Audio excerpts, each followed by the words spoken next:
Welcome to Greg Hansen's Video Notebook. I'm Star Sports Editor Ryan Finley, here with Greg Hansen, right here in the middle of Khalil Tate-Tober. Is that a thing? Can we call it? That's anyway, a good one. No, it's terrible. Arizona Wildcats basketball has its Red-Blue game. Most years, this would be New Year's Day for Arizona sports fans. But the FBI is investigating. Book Richardson is out.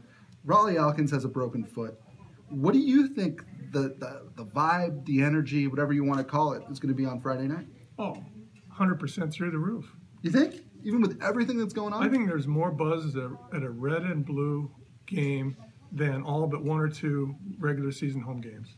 Is it because Arizona's playing Arizona in that game? And it's because the first time you get to see these guys. Right. You've read about them forever. But, I mean, I haven't seen Emmanuel Acott. Nope.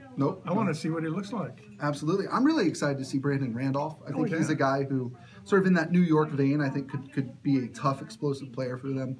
Obviously, DeAndre Ayton is the guy who people will want to see. 7 feet tall, can step out and hit a shot, can handle the ball. It's going to be really compelling. I think in the first 5 or 6 possessions, if you watch Alex Barcello, you'll be able to see, is this guy going to translate right away? Right. I mean, he reminds me of the Peterson guard, the freshman last year at Oregon. Who right away, saw him play once in the first 3 possessions, you go, oh, big time. But Alex Barcello was such an almost afterthought in this recruiting class. I mean, did we take him for granted because he doesn't look like much, or because he played in Phoenix and you go, oh, maybe he's just a Phoenix guy?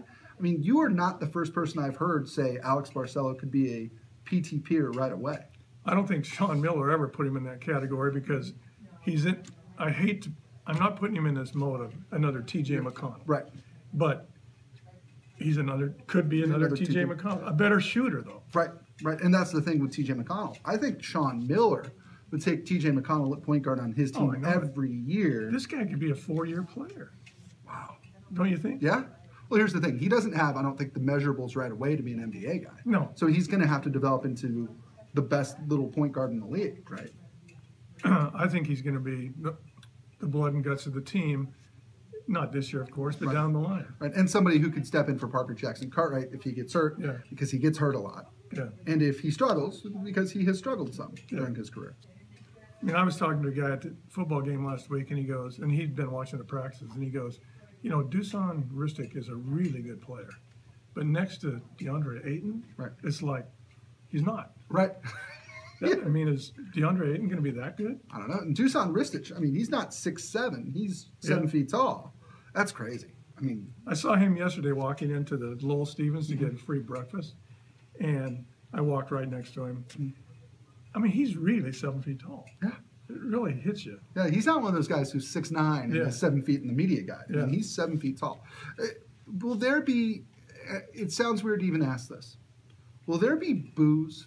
Will anybody boo? Nope. Should they? No, I don't think based on what we know. Okay. Because we don't know what Sean Miller knew. Right. I think that the whole town is going to get a freebie for 5 months. Right.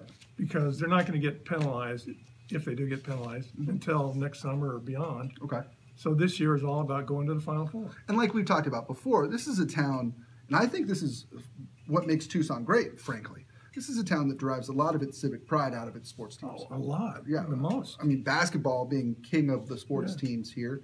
I think to admit that there's something crooked going on is to admit that some of the stuff that you've cheered for has not been honest.